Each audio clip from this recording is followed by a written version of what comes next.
नमस्कार बच्चों, हिंदी की कक्षा में आपका स्वागत है। बच्चों, हमारा आज का विषय है सर्वनाम। जिन शब्दों का प्रयोग संज्ञा के स्थान पर किया जाता है उन्हें सर्वनाम कहते हैं। दूसरे शब्दों में यूँ कहा जा सकता है, उन विकारी शब्द सर्वनाम उस विकारी शब्द को कहते हैं जो पूर्व पर संबंध से किसी भी संज्ञा में बदले जा सकते हैं। ठीक है, वे शब्द जो संज्ञा के स्थान पर प्रयोग किए जाते हैं उन्हें सर्वनाम कहते हैं। सर्वनाम यानी सबके लिए नाम, सर्व का अर्थात सबके लिए नाम। इसका प्रयोग संज्ञा के स्थान पर किया जाता है। आइए देखिए कैसे। राधा 7वीं कक्षा में पढ़ती है। वह पढ़ाई में बहुत तेज़ है। उसके सभी मित्र उससे प्रसन्न रहते हैं। वह कभी कभी स्वयं पर घमंड नहीं करती। वह माता पिता का आदर करती है। आपने देखा होगा कि ऊपर लिखे अनुच्छेद में राधा के स्थान पर वह, उसके, उससे, स्वयं आदि शब्दों का प्रयोग हुआ है। अतः ये सभी शब्द सर्वनाम है। इस प्रकार संज्ञा के स्थान पर आने वाले शब्दों को सर्वनाम कहते हैं। कुछ सर्वनाम शब्द जैसे कि मैं, तुम, वह, आप, कोई, ये, वह, हम, तुम, कौन, क्या, जो, सो, उसका आदि हैं। अन्य सर्वनाम भी इन सर्वनाम शब्दों से बनते हैं जो लिंग वचन कारक की दृष्टि से अपना रूप बदलते हैं। जैसे राधा नृत्य करती है, राधा का गाना भी अच्छा होता है। राधा गरीबों की मदद करती है। राधा नृत्य करती है, अगर हम इसकी स्थान पर लिखें कि उसका गाना भी अच्छा होता है, वह गरीबों की मदद करती है।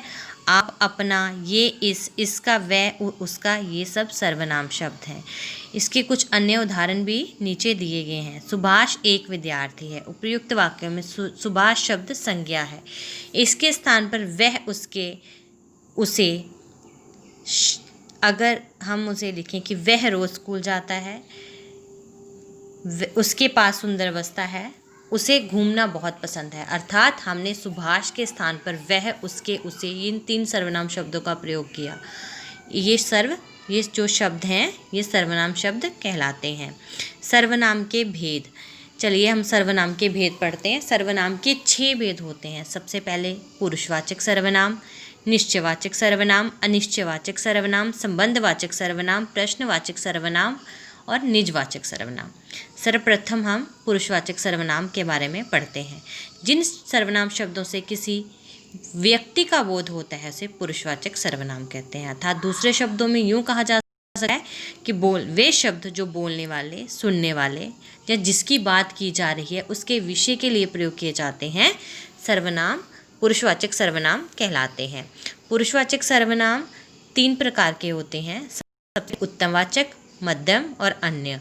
उत्तमवाचक सर्वनाम शब्द बोलने वाला, वह सर्वनाम शब्द जो बोलने वाला अपने लिए प्रयोग करता है उसे पुरुषवाचक सर्वनाम कहते हैं। जैसे कि मैं स्कूल जाऊंगा, मैंने ये कविता लिखी, मैंने खाना खाया, हम सब भारतवासी हैं। मतलब ये शब्द जो है वो बोलने वाला अपने लिए प्रयोग कर रहा है। मध्यम, जिन सर्वनाम का प्रयोग सुनने वाले के लिए किया जाता है, जैसे तुमने अपना कार्य किया, तुम सो जाओ, तुम्हारे पिताजी क्या करते हैं। अर्थात वे सर्वनाम शब्द जो सुनने वालों के लिए प्रयोग किए जाते हैं।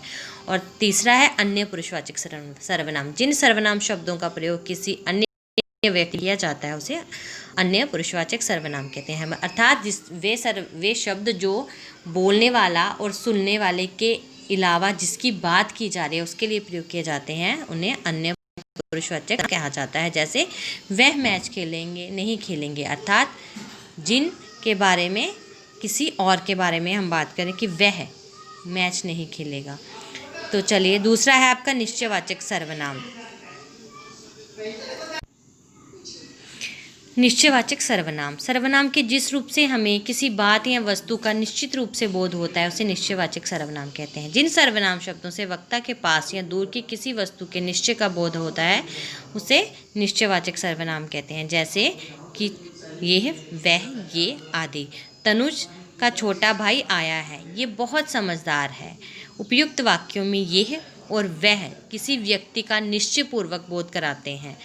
अनिश्चयवाचक सर्वनाम,